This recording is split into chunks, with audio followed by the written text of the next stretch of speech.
Hello નમસ્કાર વિદ્યાર્થી મિત્રો, આજે આપણે વાત કરવાના છે દ્વિતીય સત્રાંત પરીક્ષા ધોરણ 6 અને વિષય વિજ્ઞાન અને ટેકનોલોજીના પેપરનું સંપૂર્ણ સોલ્યુશન. તો આ વિડીયોને અંત સુધી જોવાનું ભૂલતા નહીં. ચેનલ ઉપર જો પ્રથમ વખત આવેલા હો તો ચેનલને સબસ્ક્રાઈબ કરી દેજો અને આ વિડીયોને તમારા અન્ય મિત્રો સુધી શેર કરી દેજો. તો મિત્રો, ધોરણ 6 વિષય વિજ્ઞાનની અંદર પ્રશ્ન પહેલો છે કે તફાવત આપો, જેની અંદર અસ્થિ અને કાસ્થિ. બીજો તફાવત સજીવ અને નિર્જીવ છે. ત્રીજો તફાવત પારદર્શક પદાર્થ અને અપારદર્શક પદાર્થ. ચોથો કુદરતી ચુંબક અને કૃત્રિમ ચુંબક. પાંચમો તફાવત સુરેખ ગતિ અને વક્ર ગતિ છે. ત્યારબાદ પ્રશ્ન 2 છે વર્ગીકરણ કરો.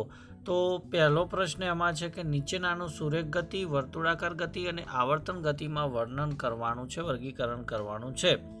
તો બધી ગતિ અહીંયા ભેગી આપેલી છે. એમાંથી આપણે જોઈએ સુરેખ ગતિ, તો ધનુષ્યમાંથી છૂટેલા તીરની ગતિ આવશે. નળમાંથી ટપકતા પાણીના ટીપાની ગતિ આવશે સુરેખ ગતિની અંદર. જ્યારે ચકડોળમાં બેઠેલા બાળકની ગતિ, ઘડિયાળના કાંટાની ગતિ અને સાયકલના પૈડાની ગતિ એ વર્તુળાકાર ગતિની અંદર આવશે. જ્યારે લોલકની ગતિ, ચીચવામાં બેઠેલા બાળકોની ગતિ અને પવનથી ડોલતી ઘંટડીની ગતિ, તો એ આવર્ત ગતિની અંદર તેનો સમાવેશ કરવામાં આવશે. ત્યારબાદ બીજો એની અંદર પ્રશ્ન છે કે નીચેનાનું વિદ્યુત સુવાહક પદાર્થ અને વિદ્યુત અવાહક પદાર્થોની અંદર વર્ગીકરણ કરવાનું છે. તો અહીંયા આપણને ઉદાહરણ પણ આપેલા છે. તો જે વિદ્યુત સુવાહક પદાર્થ છે એની અંદર લોખંડની સોય, ચાવી, માનવ શરીર અને એલ્યુમિનિયમ આવશે. જ્યારે વિદ્યુત અવાહક પદાર્થોની અંદર પ્લાસ્ટિક, ઊન, ચામડું અને રેશમ આવશે. ત્યારબાદ આગળનો જે પ્રશ્ન છે કે ભાઈ પ્રશ્ન 3 છે કે વૈજ્ઞાનિક કારણો આપો. તો એની અંદર પણ તમે અહીંયા જોઈ શકો છો. પહેલો પ્રશ્ન છે કે માછલી પાણીમાં સરળતાથી તરી શકે છે. તો માછલીના શરીરનો આકાર હોડી જેવો છે અને આવી શરીરની રચનાને ધારારેખીય રચના કહે છે. આ રચનાને કારણે પાણી અહીં તહીં ધકેલાય છે. તો વિદ્યાર્થી મિત્રો, એ જ પ્રમાણે આગળનું જે વૈજ્ઞાનિક કારણ બીજું છે કે અંધારા ઓરડામાંની વસ્તુ આપણે જોઈ શકતા નથી. ત્યારબાદ ઊંચા પર્વતો પર જતા પર્વતારોહકો પોતાની સાથે ઓક્સિજનના સિલિન્ડર લઈ જાય છે. તો વિદ્યાર્થી મિત્રો, જો આ દરેક પ્રશ્નોનું જો સોલ્યુશન આપણે કરીશું તો વિડીયો ઘણો લાંબો થઈ જશે. માટે તમે અહીંયા સ્ક્રીનશોટ પણ લઈ શકો છો અને વાંચી પણ શકો છો. ત્યારબાદ ચોથા નંબરનો જે વૈજ્ઞાનિક કારણ છે કે દિશા જાણવા માટે વપરાતા હોકાયંત્રમાં ચુંબકીય સોય ઉપયોગમાં લેવાય છે. તો એનો પણ જવાબ તમે અહીંયા નિહાળી શકો છો. ત્યારબાદ પ્રશ્ન 4 છે જેની અંદર માગ્યા મુજબ જવાબો આપણે લખવાના છે, એ તમે અહીંયા જોઈ શકો છો. તો એ દરેક પ્રશ્નોના પણ ઉત્તરો આપણે જોઈએ. તો એની અંદર પહેલું જ છે કે ભાઈ અચલ સાંધા અને ચલ સાંધા કોને કહેવાય. તો એનો જવાબ પણ તમે અહીંયા જોઈ શકો છો કે ભાઈ અચલ સાંધા કોને કહેવાય અને ચલ સાંધા કોને કહેવાય, એ પણ તમે અહીંયા જોઈ શકો છો.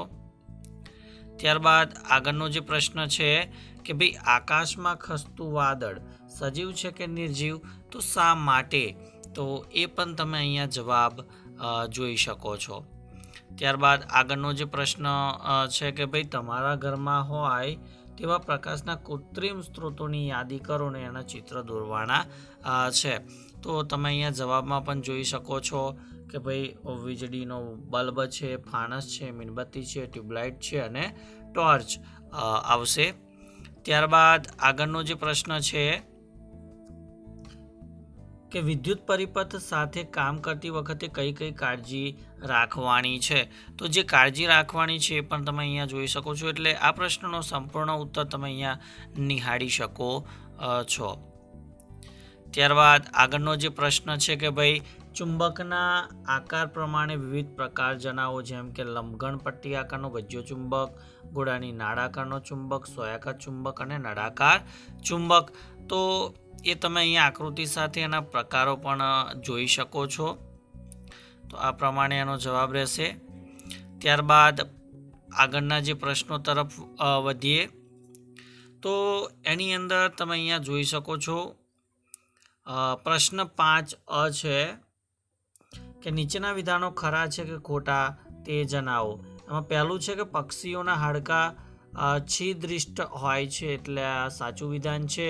બીજું, માછલી મીન પક્ષ વડે શ્વસન ક્રિયા કરે છે, તો આ વિધાન ખોટું છે. ત્રીજું વિધાન છે કે કોઈ પણ વસ્તુનો પડછાયો હંમેશા વસ્તુ જેવો જ હોય છે, તો આ વિધાન ખોટું છે. ચોથું વિધાન છે કે વિદ્યુત પ્રવાહ ધાતુઓમાંથી પસાર થઈ શકે છે, તો આ વિધાન ભાઈ સાચું છે. પાંચમું વિધાન કે ચુંબકના સમાન ધ્રુવો એકબીજાને અપાકર્ષે છે, તો આ વિધાન સાચું છે. છઠ્ઠું છે કે હવામાં પાણીની વરાળ માત્ર ચોમાસામાં જ હાજર હોય છે, તો આ વિધાન ખોટું છે.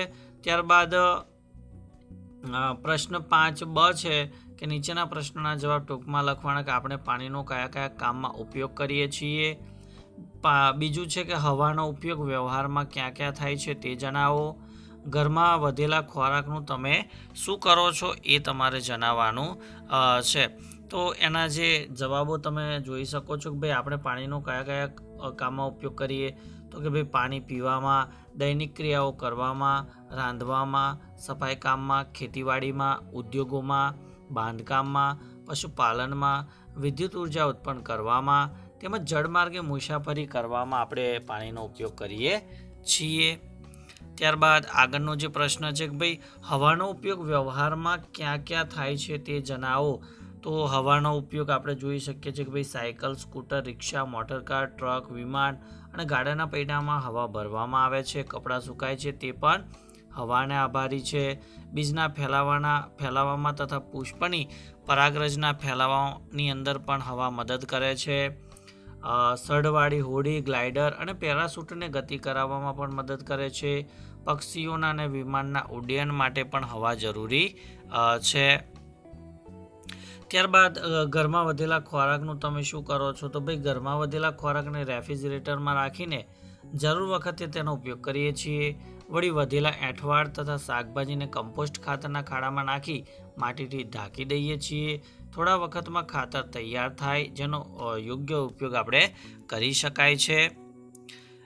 ત્યારબાદ અહીંયા પ્રશ્ન 6 છે કે નીચે આપેલી આકૃતિનું નામ નિદર્શન કરવાનું છે. તો અહીંયા આકૃતિની અંદર ક્રમ પણ આપેલા છે.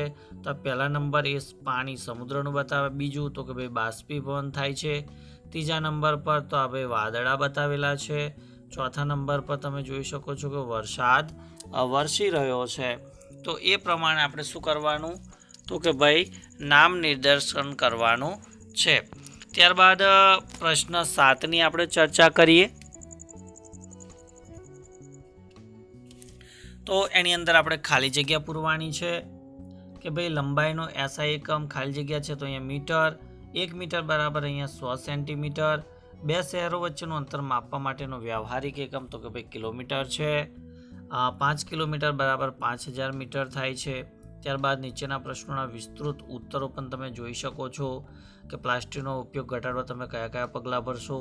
બસ નિર્જીવ છે કે સજીવ? આમ કહેવા માટે તમારા મંતવ્યો જણાવો.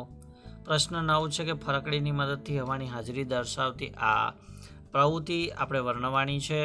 10માની અંદર માગ્યા મુજબ પ્રશ્નોના જવાબ આપવાના કે વરસાદી પાણીનો સંગ્રહ કરવા માટે તમે શું કરશો, અને વનસ્પતિના સૂકા પાંદડા અને ખેતીના પાકનો કચરો તમે કેવી રીતે ઉપયોગમાં લેશો. તો વિદ્યાર્થી મિત્રો, ધોરણ 6 અને વિજ્ઞાન અને ટેકનોલોજીના પેપરનું સંપૂર્ણ સોલ્યુશન તમને આપ્યું. તો ચોક્કસથી વિડીયો તમને ગમ્યો જ હશે. તો વિડીયોને લાઇક કરી દેજો અને આ વિડીયોને તમારા અન્ય મિત્રો સુધી અવશ્ય શેર કરી દેજો અને ચેનલને સબસ્ક્રાઈબ કરી દેજો. Thank you. આભાર.